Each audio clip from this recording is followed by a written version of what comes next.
বন্ধুরা,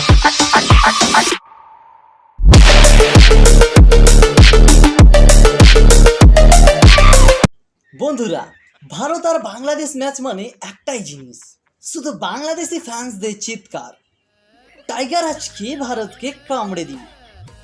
তো আজকের টাইগার বাহিনীদের দেখে আমাদের ভারতের দাদারা ভয়ে তো থর থর করে কাঁপছে।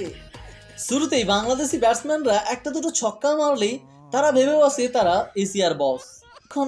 কিন্তু তার কিছুক্ষণ পরে ভারতীয় বোলাররা বলে, বস হতে গেলে পিছে টিকে থাকতে হয় ভাই। দেখো ভাই, সেই প্রত্যেকবার একই গল্প, প্রত্যেকবার বাংলাদেশ এসে গর্জে ওঠে, আবার ভারত ছয় মেরে উড়িয়ে দেয় এবং বাংলাদেশিদের সব পড়ে যায়। Wicket wicket. তো কি বলো বন্ধুরা, কমেন্ট করে জানিও আজকে বাংলাদেশিদের কিভাবে ফেলা হবে। Wicket wicket.